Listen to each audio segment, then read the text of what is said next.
My friend Scott Noel is a superb painter who has profound ideas about art. He has curated a must-see exhibition at the Pennsylvania Academy of the Fine Arts called Observation and Invention, The Space of Desire. It is a group show of 4 generations of painters, starting with Edwin Dickinson, who worked directly from observation, no photography or other media to help them create their imagery.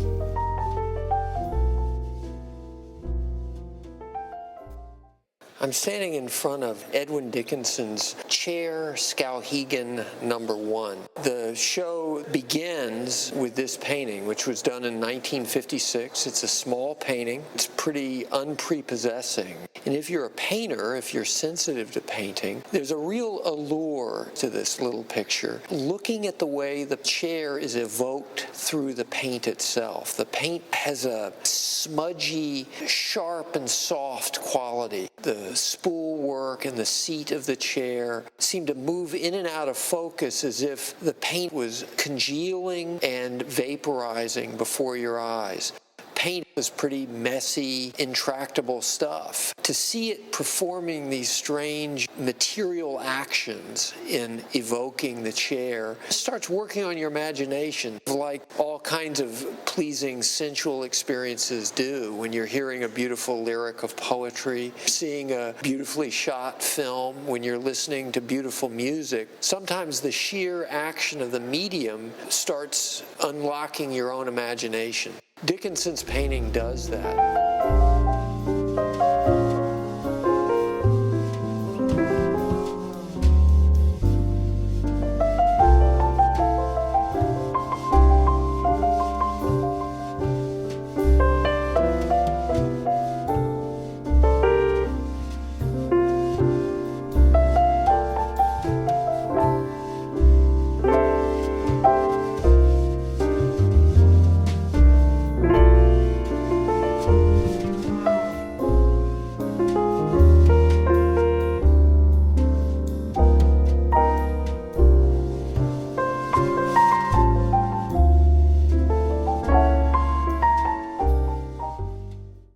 The show is about Dickinson's long-lasting appeal to a certain kind of painter. After Dickinson are 3 artists who I think are Dickinson's greatest heirs, artists that pick up some of the themes of Dickinson's work and advance it into our time. George Nick, who has spent most of his career painting and teaching in Boston, Massachusetts. Lennart Anderson, whose professional career was spent mostly in Brooklyn, New York, where he taught at Brooklyn College. A Philadelphia-based painter named Ben Kamihira. Ben taught for years at the Pennsylvania Academy, and like George Nick and Lennart Anderson, was born in the 1920s. And continues forward to a group of painters, more or less in their 30s now, who have gathered together in a group called the Perceptual Painters Group, an alliance of painters working from observation, working directly from the motif, seeing in their direct experience of landscape, still life, and the figure, a chance to make the same kind of poetry that I've discovered in Lennart Anderson and in Edwin Dickinson's paintings. The idea that very beautiful things are at hand in the world when they intersect with a painter's imagination. The Perceptual Painters Group are an amalgam of about 15 personalities. I'm Brian Rego. I'm an MFA graduate from PAFA from back in '07. Shortly upon graduating, me and a couple of buddies got together and thought, hey, well, this would be a really cool idea to form a group of painters to sort of sustain a community of painting and dialogue between each other, bounce back and forth some ideas. Like in grad school, you're confronted with these ideas that take years to understand. I'm still working through them. So being in that community helps. So we founded that back in 2008. This show was curated by Scott Noel, a really important figure to us, a great painter, teacher, and friend. And David Campbell helped him through that whole process.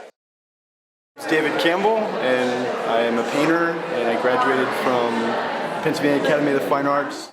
Brian Brian Rego and I founded Perceptual Painters. It was actually Brian's idea in grad school, and then it formalized after we graduated. And I think it was more or less a response to what we felt very strongly about as painters, and we felt that it made sense to try to come together as a group.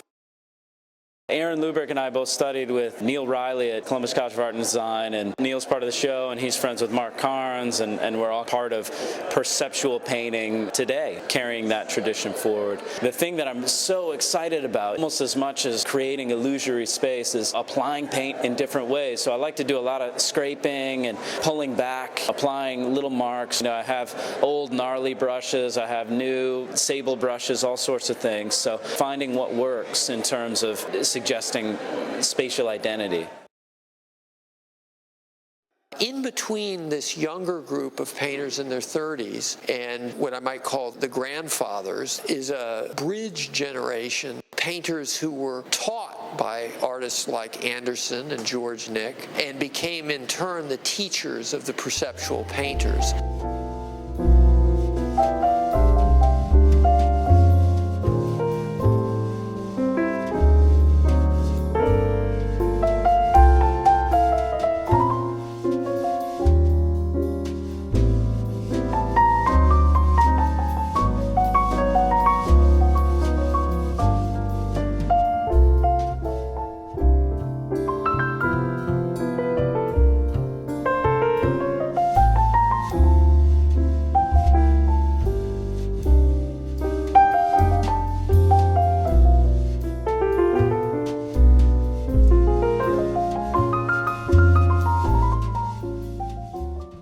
Do you guys compete? You're both really good, but No, we support each other.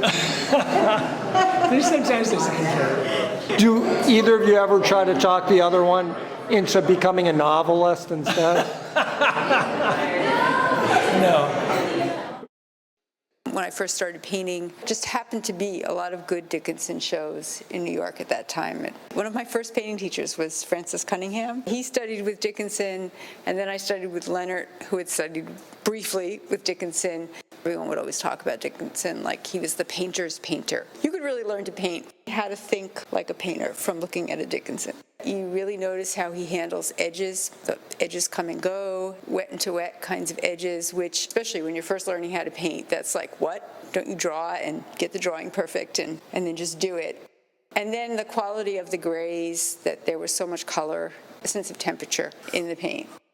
As much as artists are concerned with expressing a unique and personal worldview, artists are also concerned with imaginative connections to other artists. This show functions as a kind of genealogy. Dickinson might be thought the great-grandfather. George Nick, Ben Kamihira, and Leonard Anderson might be thought grandfathers. The painters in their 50s, like myself, are the pedagogical parents of the younger painters that constitute the perceptual painters group.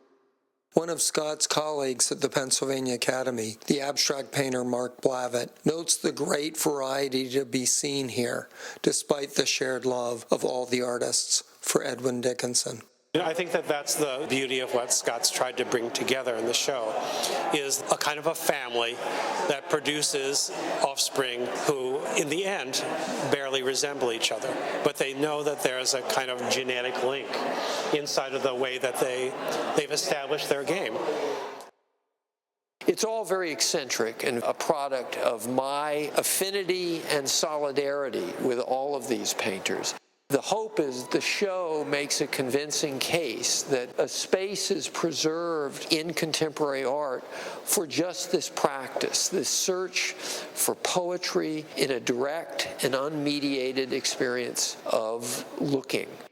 This particular activity is getting more and more marginal, at least in critical debate. There are very few critics or thinkers about contemporary painting that are much invested in defending the idea that direct observational response could be an interesting premise for a life lived in art.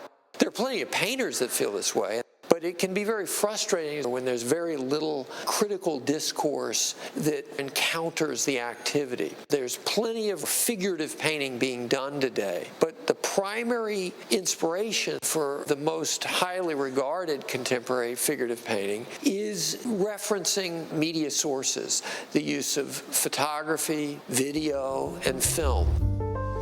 Vincent Desiderio and Bo Bartlett are very highly regarded artists and PAFA graduates who use photographic reference in the creation of their work. Another rising star in the art world is the English figure painter Justin Mortimer. There's also a very, very strong culture of visual appropriation, which looks at all visual utterances as essentially equal and uses all available visual sources to synthesize or collage new visual images whose primary interest is the advancement of visual drama or narrative. None of these three artists are in Scott's show. I think that would be alien to these artists. You might say that the principle here is less premeditated. The ambition of the painting is to be before nature and to find in response a meaning that is not known in advance.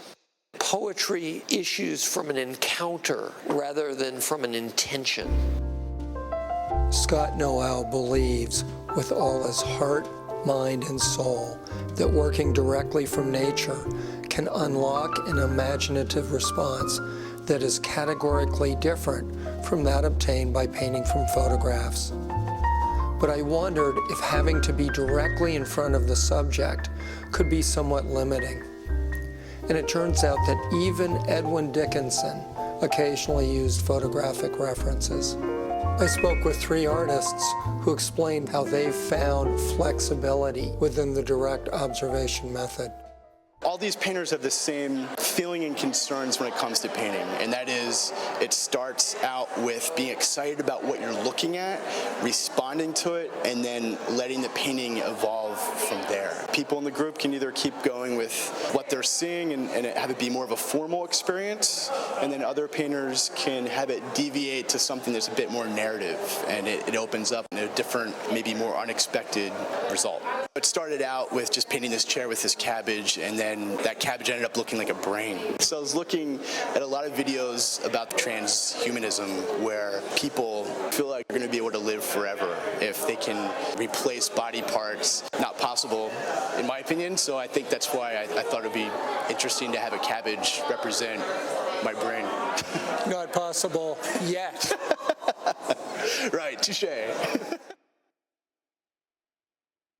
Do you agree fully with Scott's premise on this, that there's something unique about painting from actual reality as opposed to using photographs or other sources? I do. If I paint from something, for one thing, I can stay in it longer because it keeps revealing things to me. Whereas a photograph is a static, I look at it, it always looks the same. Whereas from life, even just that you shift a little, they shift a little, it's not like it's this one single view that you're actually capturing. It's in time how you're looking at it. I think there really is a different experience that you have. I mean, there's very often times I've thought there were things I wanted to paint, would have liked the idea of the image of, but I can't create a situation where I can paint it from life, let's say. And so at a certain point, I may just abandon the idea because the act of painting it would be so unsatisfying. Let's say you wanted to do a painting of someone jumping out of an airplane. That would be kind of hard to do from life. I've done things like that where, and Scott, you do things like that, where you hodgepodge a few things together, a pose, an environment that you can use to evoke what you're trying to get, some toy objects that you can use. You know, there's ways that you can get information that I think is still this idea that you're taking something three-dimensional and making it two-dimensional. So if you're not totally painting the exact scene from life, you still can be getting a lot of elements from life, and that keeps it alive for you. I'm Peter Van Dyke. I'm a faculty member at the Pennsylvania Academy of Fine Arts, and I'm proud to be included with these folks. I made the painting from drawings and from walking back to the site. So it was made in my studio from notes and from drawings. So in a way it is both observation and invention, I suppose. And it was the beginning of what I'm doing now, constructing of paintings from drawings, a little bit from sculptures as well, and from memory. I walk around, walk with a dog and see stuff and make little drawings and try to make paintings out of them. Are your paintings meant to be real places, or are they places of the imagination? For me, all places are places of the imagination. You may be my one rare find tonight, someone who actually is contradicting the law of the show, which is I thought you had to have the thing 5 to 6 feet away from you while you're painting. Well, it was 5 to 6 feet away from me, and then I walked 15 blocks to paint. How's that? I was trained in an incredibly straightforward manner of observation where we would literally put the painting right next to the subject and paint. And the longer I've painted, I guess the further I've moved away from that. Stuart, who's here right now, had said something in an interview where he talked about, what's the matter with extending that distance between looking at the subject and working on your painting, and I sort of took that to heart and thought, well, yeah, what's the difference if I look at it and then flip right to my painting, or if I look at it and then see what holds in my memory between now and when I get home, either today or tomorrow. And I guess I think that your memory really can't be wrong. It always tells you what you care about. Whatever can hold in that distance between when you see the thing and when you paint, to me, that's a really easy way to decide what is valuable to you. And so I've really kind of gone with that as a way of making my paintings. Scott Noel and the Perceptual painters have made a very strong argument for a particular artistic approach with their group show at the Pennsylvania Academy's Hamilton building. They are not claiming theirs is the one true path to art, but they do believe something special occurs when an artist confronts the world directly.